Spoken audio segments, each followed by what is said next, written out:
প্রাথমিকভাবেও আমরা টাকার পরিমাণটাও এই মুহূর্তে নির্ধারণ করা হয়নি। তবে আমরা যেহেতু পর্যায়ক্রমে দেশের প্রায় 5 কোটি ফ্যামিলিতে আমরা ফ্যামিলি কার্ড দিব, আমরা সেটাকে মাথায় রেখেই বাস্তবায়নযোগ্যভাবে শুরু করব। মূলত টাকার পরিমাণের চাইতেও সমস্ত নারীকে ফ্যামিলি কার্ডের নেটওয়ার্কের মধ্যে আনাটাই আমাদের একটা প্রধান লক্ষ্য।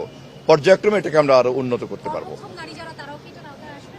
আমরা অগ্রাধিকারের দিক থেকে আমরা এই মুহূর্তে যারা হতদরিদ্র, যারা আপনার প্রতিবন্ধী, বিধবা, এই ধরনের পশ্চাৎপদ যারা, আমরা তাদেরকে গুরুত্ব দিয়ে এগোবো। বাট পর্যায়ক্রমে সবাই আসবেন। আমি নিজেও গতকালকে সন্ধ্যার দিকে ঘটনাটা শুনেছি এবং এটা একটা দুঃখজনক ঘটনা।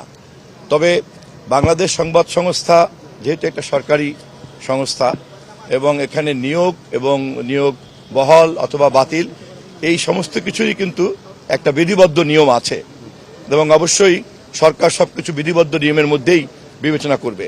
ঘটে যাওয়া যে দুঃখজনক ঘটনা সেটাও আলাপ আলোচনার সাপেক্ষে আমরা বিধি বিধান অনুযায়ী সমাধান বের করব বাসাসের ব্যাপারে। আর ব্যক্তিগত যে মিডিয়া হাউসে সমস্যা হয়েছে সম্ভবত এখন টিভিতে, এটাও কেবল শুনেছি।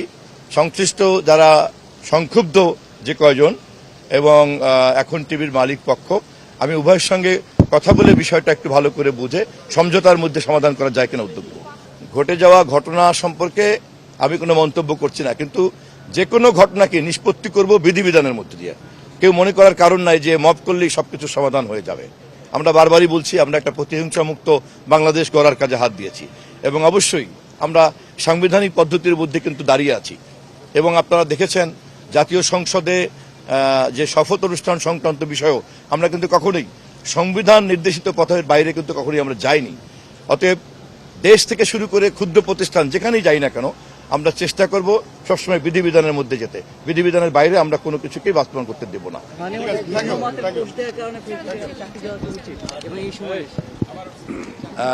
যদি ব্যক্তিগত কোনো প্রতিষ্ঠান কাকে চাকরি দিবেন, কাকে চাকরি দিবেন না, কার চাকরি তারা রাখবেন, কার চাকরি তারা রাখবেন না, এটা সম্পূর্ণই তাদের ব্যাপার।